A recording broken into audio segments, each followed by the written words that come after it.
When passengers saw Sarah, they wanted to get off the plane, thinking she was unreliable. But when she skillfully maneuvered the aircraft through a storm and made a safe landing, they understood who had saved their lives. Terminal 4 at John F. Kennedy Airport was bustling with intense activity in the early morning hours. Atlantic Airways Flight 847 bound from New York to Atlanta was preparing for departure. The Boeing 737-800, with a capacity of 180 passengers, was nearly full today. Captain Sarah Mitchell was a 38-year-old, elegantly poised black woman. The 4 gold stripes on her dark Navy pilot uniform indicated her captain's rank. As she walked through the terminal corridor with her pilot bag slung over her shoulder, she had a confident yet modest demeanor. 15,000 hours of flight experience, her former Air Force background, and a perfect safety record gave her confidence. When she stepped aboard the aircraft, flight attendant Lisa Martinez greeted her. "Good morning, Captain Mitchell," Lisa said respectfully. "Looks like it'll be a beautiful flight today." "Good morning, Lisa," Sarah replied. "The weather report shows some turbulence, but it shouldn't be a problem. How are the passengers?" "They look good. There are a few businessmen in first class. Economy is full."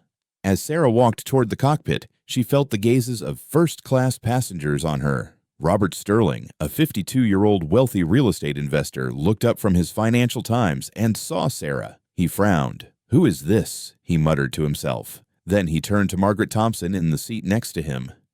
"Is that woman a pilot?" Margaret Thompson, a 67-year-old retired teacher, looked at Sarah over her glasses. "Apparently so. But is this normal?" Robert raised his voice. "Flight attendant, who is this woman?" Lisa approached, slightly tense. "Sir, that's Captain Mitchell. She's in charge of today's flight." "Captain?" Robert's voice was a mixture of surprise and displeasure. "Are you serious? Someone so young and what, sir?" Lisa asked, a slight edge in her voice. "You know what I mean," Robert said, trying to hide his discomfort. "I'm concerned about the safety of this flight." At that moment, David Park, a 29-year-old young software engineer, overheard the conversation from behind. "Excuse me," David said quietly. "Getting a pilot's license is very difficult. If she's here, she's definitely qualified." "What do you know?" Robert snapped. "This is about experience. Our lives are at stake." Sarah stood at the cockpit door, hearing the conversations. Having faced such situations for years, she wasn't surprised, but she was still annoyed. Co-pilot Mike Rodriguez, a 35-year-old experienced Hispanic pilot, was making preparations in the cockpit. When Sarah entered, he smiled. "Good morning, Sarah. It might be a bit bumpy today. There's a storm in Atlanta." "Yes, I saw," Sarah said as she took her seat. "No problem. We've seen worse." Mike nodded. He had been flying with Sarah for 2 years and knew she was an excellent pilot. "The passengers look a bit skeptical." "I'm used to it," Sarah said calmly. "Let the work speak." Outside, Robert Sterling had stood up and was talking to other passengers. "Listen, this is unacceptable. We don't want an inexperienced pilot on such an important flight." Margaret also joined in. "You're right. I have grandchildren. I want to see them again." A voice rose from economy class. "What's happening up there?" "Pilot problem," Robert shouted. "She's not reliable." Lisa tried to intervene. "Sir, please calm down. Captain Mitchell is very experienced." "How experienced can she be?" Robert interrupted. "Look at her age and her appearance." David Park stood up. "Sir, this is discrimination. She has a pilot's license. That's enough." "You can take risks if you want," Robert said harshly, "but I can't take risks with my family." Margaret also joined in. "I want to get off the plane too. Is there another pilot?" At that moment, Sarah appeared at the cockpit door. Her uniform was spotless, her posture professional. "Is there a problem?" she asked calmly. Robert turned toward her. "Yes, there's a big problem. You're too inexperienced to fly this plane." Sarah didn't blink. "I have 15,000 hours of flight experience, sir. I served 6 years in the Air Force. I have a perfect safety record." 15,000 hours? Margaret was surprised. "Yes, ma'am, and today I'll safely take you to Atlanta." Robert still didn't believe it. "I don't accept this. I want an alternative pilot." "There is no alternative pilot, sir," Lisa said. "Captain Mitchell is the sole person in charge of this flight." "Then I'm getting off," Robert said decisively. "And others should too." Margaret hesitated. I don't know what to do." David Park stepped forward. I trust Captain Mitchell. Statistics show that aviation is the safest transportation. You can take risks, Robert said. I can't. Sarah's patience was beginning to wear thin, but she didn't raise her voice. Sir, if you want to get off, that's your decision, but this plane will fly safely. Robert got up to get his luggage. Good luck to the others. I'll find another flight. Margaret also stood up uncertainly. Maybe I should too.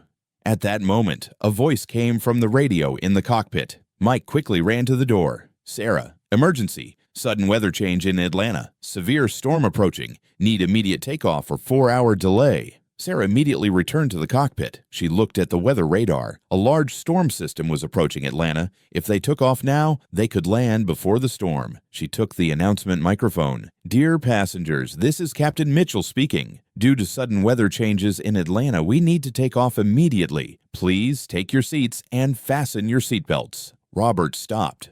4-hour delay? He had an important meeting. Margaret also sat down. Maybe we can give it a chance. David smiled. Right decision.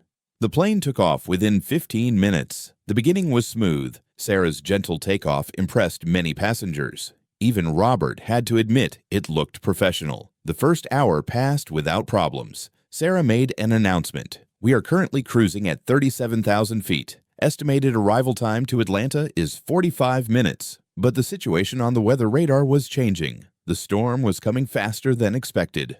Mike, Sarah said seriously, storm moving faster. We may need an alternative approach. Copy that. I'm in contact with ATC. A message came from air traffic control. Atlantic 847, hold pattern for Atlanta approach due to storm. Sarah immediately assessed the situation. Fuel status, weather, alternatives. Her experience kicked in.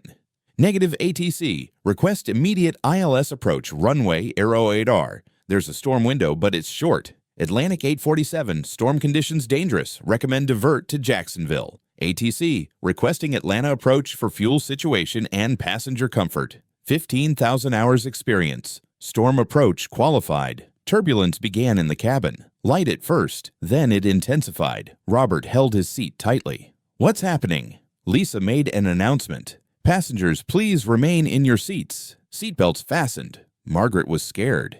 Is this normal? David tried to stay calm but was worried. In the cockpit, Sarah was in complete control. Mike, I'm going manual approach. Autopilot off. Sarah, conditions are very severe. Visibility near zero. I got this. Instruments perfect. Muscle memory active. ATC, Atlantic 847, final warning. Severe wind shear reported. Last chance to divert. Sarah, negative. Commencing approach. Passengers' safety my priority. The plane entered the storm. Turbulence intensified. Rain was hitting the windows violently. Lightning flashes illuminated the cockpit. Panic began in the cabin. Passengers were screaming, "We're going to die!" Margaret shouted. Robert's face went white. What is this pilot doing? David looked out the window. Lightning very close. She knows what she's doing, he said, trying to convince himself. Sarah's hands were steady, eyes focused. Years of training, combat experience. Thousands of hours kicked in. Localizer captured, Mike said. Glide slope active. Descending. Wind shear hit the aircraft. Sudden drop, then lift. Passengers screaming. Sarah immediately corrected. Throttle adjustment. Perfect timing. Beautiful recovery, Mike whispered admiringly. Not done yet. 200 feet? 100 feet. Runway lights were visible through the rain. 50 feet? 30 feet. Perfect touchdown. Smooth as silk despite the storm. Silence in the cabin. Then slowly, applause began. Robert's hands were trembling, a mixture of relief and shame. Margaret had tears of relief. Thank God. David grinned widely. Incredible piloting. Sarah taxied the aircraft to the gate. Storm still raging, but safely on the ground. Announcement. Dear passengers, welcome to Atlanta. Local time 3:45 p.m. Thank you for flying Atlantic Airways. After the plane stopped, Sarah emerged from the cockpit. Passengers immediately stood up, applauding. Robert approached first, shame in his eyes. Captain Mitchell, I owe you an apology. Actually, I owe you my life. Sarah nodded gracefully. No apology needed, sir. I'm just doing my job. Your job saved us. I was wrong, completely wrong. Margaret came forward, tears in her eyes. Captain, I'm so sorry. You're a hero. I'm just a pilot, ma'am, trained to handle these situations. David shook her hand. That was the most amazing flying I've ever experienced. Where did you learn to fly like that? Sarah smiled slightly. U.S. Air Force, 6 years of service. Combat zones teach you to handle pressure. Combat zones. Robert was amazed. You're a veteran? Yes, sir. Served in Iraq and Afghanistan. Fighter pilot first, then transitioned to commercial. The entire cabin was listening now. Respectful silence. 15,000 hours, Margaret said softly. I can't believe I doubted you. Lisa approached with the crew. Captain, that was extraordinary. I've never seen an approach like that. Mike nodded. Sarah's one of the best pilots I've ever flown with. Today proved it again. As passengers disembarked, many stopped to thank Sarah personally. Robert was last. Captain Mitchell, I learned something important today. I judged you by how you looked, not by who you are. That was inexcusable. Sarah looked at him directly. Mr. Sterling, we all have unconscious biases. What matters is learning from them. How can I make this right? Treat the next person you meet with the respect they deserve, regardless of how they look. Robert nodded slowly. I will. And, Captain, thank you for not letting my ignorance affect your professionalism. That's what being a pilot means.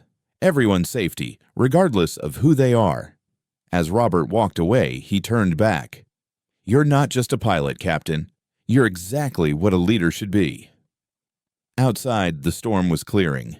Sarah gathered her things, tired but satisfied. Lisa approached. Sarah, you've changed hearts today.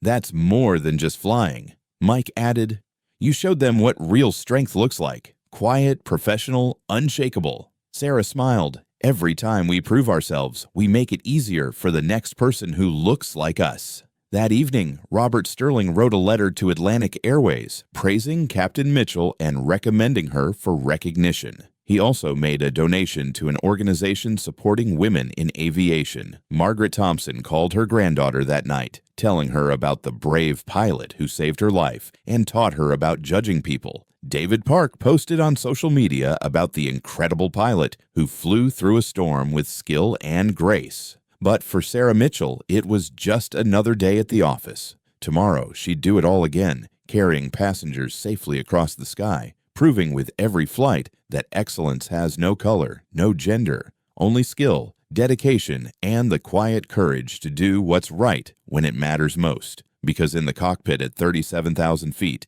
there's only one thing that matters: getting everyone home safely.